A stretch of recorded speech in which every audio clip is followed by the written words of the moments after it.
Hello and welcome back to Ankford Place. We're leaving and we're going to the next part. We're going to the next city. Apparently morale declines very fast now. Look at that! Just one of your clansmen. Kerman stops to watch the dredge rolling into the village you just passed through. Hope anyone who stayed behind got alive, says the lad, but you have your doubts. They're coming, says Eva, pointing out a line of dredge leaving the village and marching towards you. As you watch the dredge in front falls over, then the one behind it falls as well. You hear a twang to your left. Nid, the archery student in the odd-lives, who you recall definitely shooting a snow rat, is firing arrows down the hill. Another dredge topples. That's incredible. We should get out of here. Hold on, let her do a few more. Then a shot bounces off a dredge armor, but the other after that doesn't, and the Colossus falls to a knee. Another dredge goes down before you get moving again. Why don't you come along the next time you want to try out that bow? You tell Nid, who nods with a smile on her face.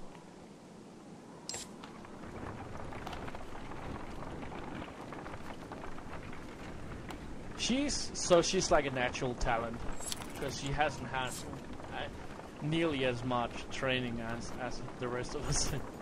Up ahead, a scout shouts. Some giant hall, but it's empty. You approach the structure but recognize none of the markings. The walls seem unsteady at best. Finally sleeping beneath a roof, you overhear. So families begin unpacking.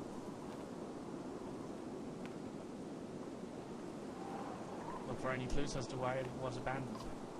Whoever left here may have had a good reason, you tell the caravan, but after a few tiring hours searching for clues, you have no answers. In the old hall. Cheers erupt as people flood into a building, and Val leans against a supporting pillar, cracks and brings down a portion of the massive roof, crushing a number of clansmen beneath it. Sadly, the rubble is too deep to recover their bodies, and you leave the building behind with regret. Damn it.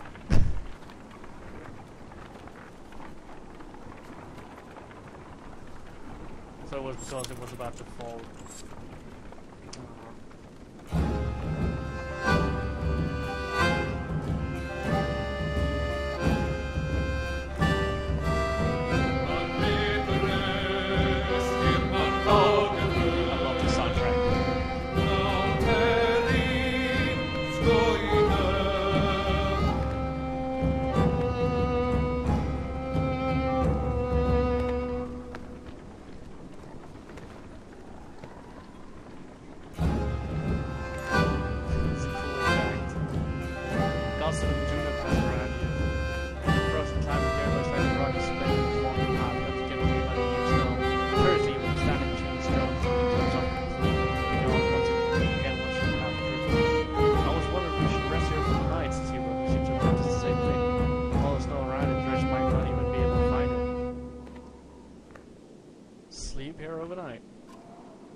Camp before settling in.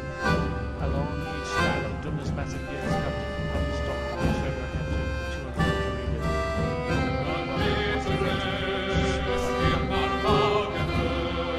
Body try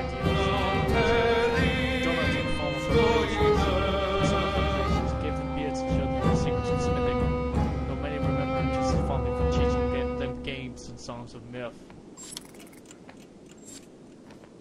As the camp settles in, you notice a group of boys on the ground. They show you an offering box and have to two bells for themselves. The box is elaborated and constructed of interlocking pieces and slide around and touched.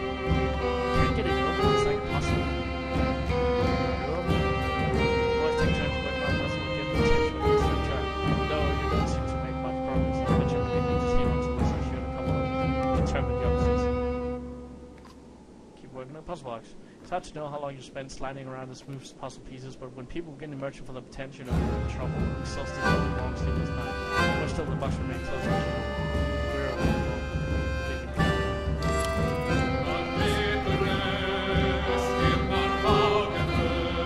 God damn it. God damn Rubik's Cubes. At least I didn't put in an actual puzzle.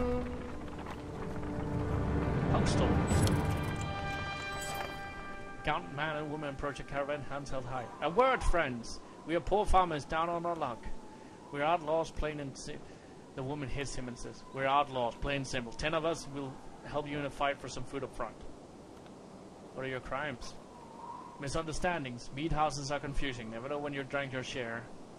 We've stolen, killed and fuel, and we had to. Skills that might benefit you out here.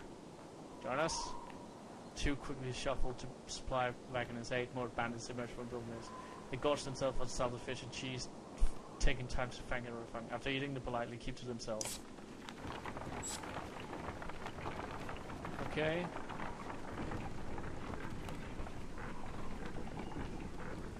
So the man in that couple was like was willing to keep lying, and the woman was like, no, let's just say it. In the distance, hunks of smoke is like an old campfire. Even from here, you can see black figures shambling through it. This looks like a dead town when I see that. Confirm your impressions. There's usually survivors, only to remind you. Check it out just in case. I hope others would do the same for me. Direction nothing we haven't faced before. Even grunts, but otherwise there's nothing. Besides, it might throw the level off the send a bit.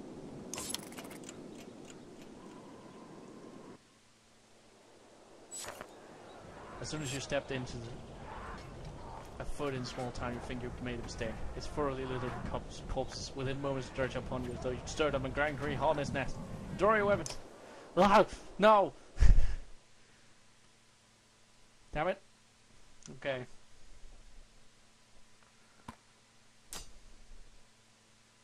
Let's do it.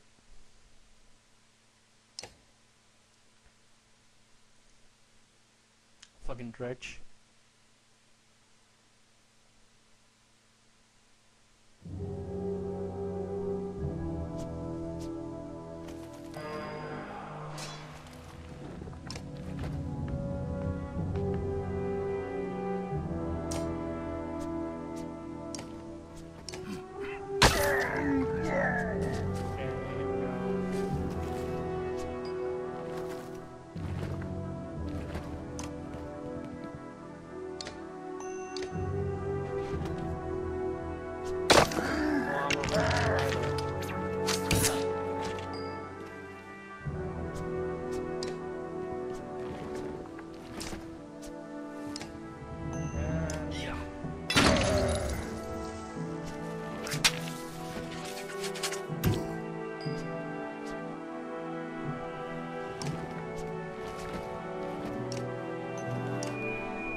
Okay, she's already gone.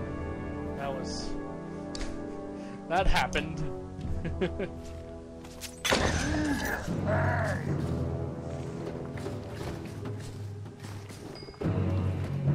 They just decided that she had to die for some reason.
guess they can't decide what they want to do with that.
Sorry.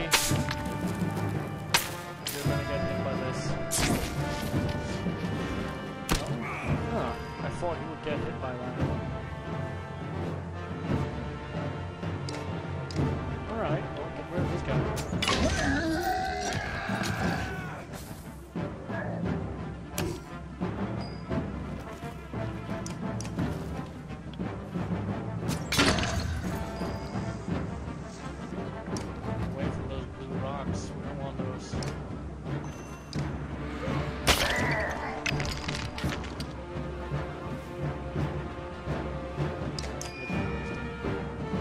Resting.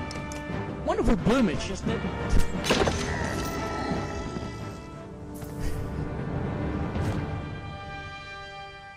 Alright. Consequences. Injured. Injured. God fucking damn it. At one point the game just took a turn and I'm just getting my ass completely wiped. Town is nothing but ghosts and now covered in more dredge buddies too. Remarkably, as you're about to leave, you find an old man sitting quietly in a tattered market stall with a couple items in front of him. He hums to himself as there's nothing went wrong. He's supposed to be in shock. The clansmen gather into the caravan before you leave.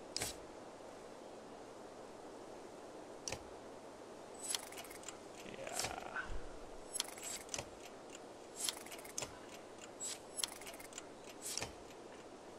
There we go. We need to really like.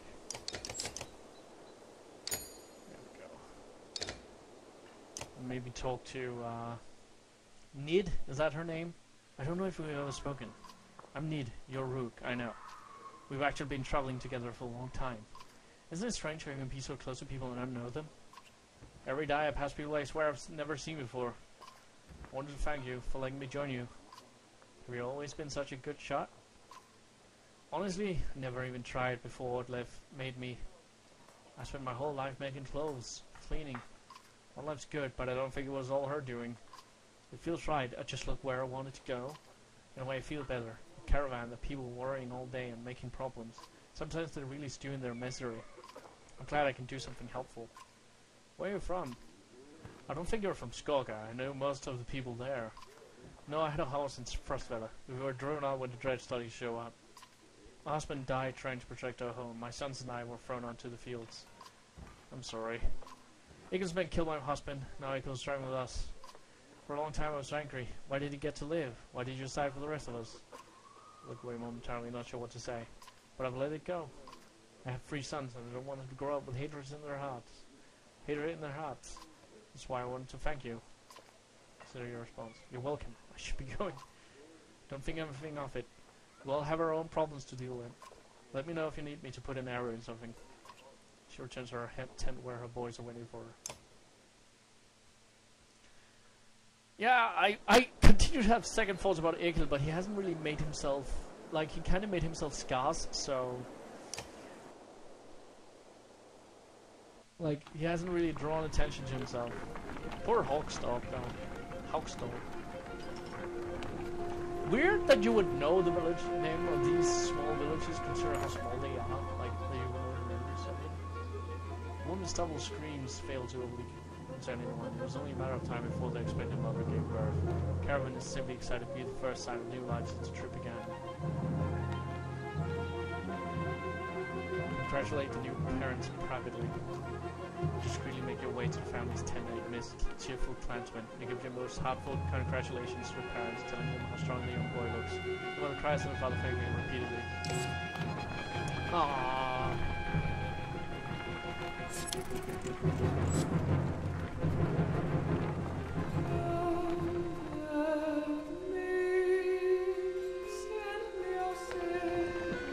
That's another godstone. We've really been going through all these godstones. I guess that's the way of like building the lore, and you can't really like, it's not hidden away in some codex, so you have to pay attention to it, right? Is there someone lying at the godstone? The godstone for Ingrid, goddess of knowledge. Ingrid, god of the knowledge, looks on as the caravan takes a much needed rest. Eva shoos some children away from solitary dread slinger lying dead beneath the stone. Should we worry about that? You ask Eva, pointing to the Dread's body. I don't think so, he replies. Still couldn't hurt to have a few guards to run around. The godstone. Ingrid's godstone is carved with ancient runes which don't make much sense to you, though Eivind tells you some of the menders have deciphered them, as other menders learned the language of the gods. Past the larger stone, a long series of slabs contain more writing all the way down the hill. Another thing he tells you is that the writing occasionally changes depending on who's reading it. Usually it describes the history of the gods, but it can know about nearly any topic. Sadly, Eivind doesn't know how to read it himself. June and Cody says. As you're readying to part, you hear screams from near the main godstone. The same boy so curious about the dead rage before shrieking and pointing. For a moment you think must not have been dead, but then you see that they have opened the wrapping that was in the dirge's hands. Wait.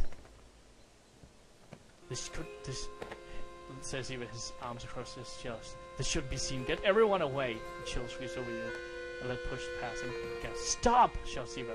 The curious onlookers have already seen it.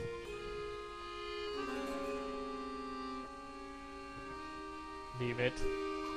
On the ground before the desk standing a small, stony figure, its hands searching for something it can't find. That's a baby. That dredge is a woman. We've been killing women. We've been slaughtering women and children this whole time, leaving them to die. In a war, it's only the males who fight. We've been fighting these threats the whole way. Why are women with children on their backs attacking us? They're not invading, they're running.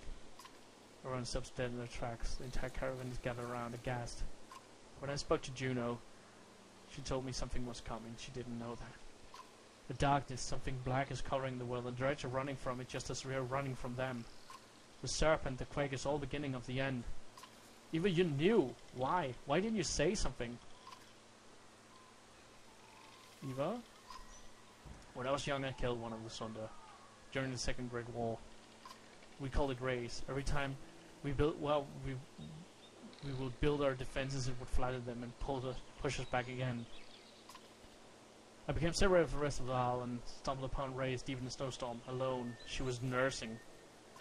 I threw my axe. It twisted in the wind. Her son died in her arms. She was so pathetic, kneeling in the snow. She didn't even try to stop me when I took her head. That's how I killed Sona.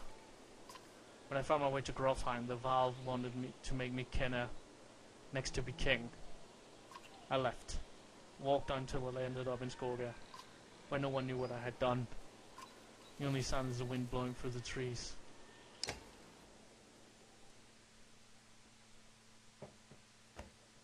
For a long time nobody says a thing until a child breaks the silence. What do we do with the baby? She asked. A lump forms in for a of small seeming creatures swimming before you.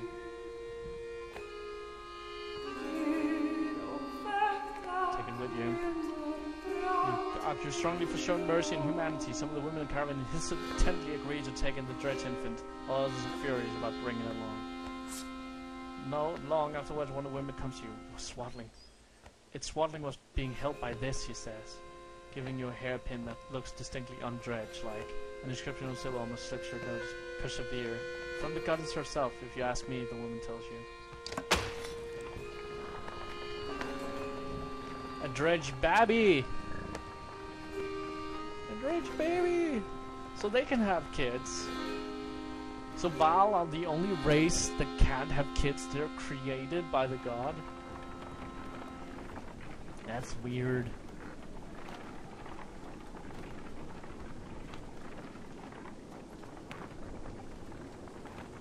Alright. You're making the usual rounds when you hear a random loud debate coming from the area the Val have gathered. Give it John Show as you approach. Urban, you'd rather be known for falling asleep and dying in the corner of a meat house than battling a soda? No, I'd rather be known for not dying. Don't even know what you're worried about. I did this 100 times in Great Wars. Take some warriors, plow headfirst into the dredge, they follow you into the hills, get lost, now they're not following you. When you did this 100 times, did they have Bellowa leading them? Have you never heard about the time I hit Bellowa in the head with a throwing axe? Don't stop on my account. Careful, my friend, a lot of old history getting thrown around here. Warriors were just noting that there's a damn good number of dredge on our asses. Bellowa pulling up the rear. There's one thinks he can just wander up there and throw them off our tracks. How about some gratitude? Thought you'd be happy to finally be the oldest Val in the land, Ubin. I'm never happy to lose more Val, Kruma. Besides, I'm not convinced you're really older than me. Well, right, what you've got here. Comments like that remind me I've already wasted too much time doing nothing. In the old days, I'd already be halfway to the battlefield by now. Speaking of which, you coming in, Val? You could ask Bellowa for your arm back. Don't think so. Not exactly in the mood right now. Alright then, I'll tell Halibok you said hello. Crewmen and a good many Val warriors head out toward the growing army of Dredge. Is he going to come back? He always has before. This time feels different, I fear. So he just ran off like, fuck it.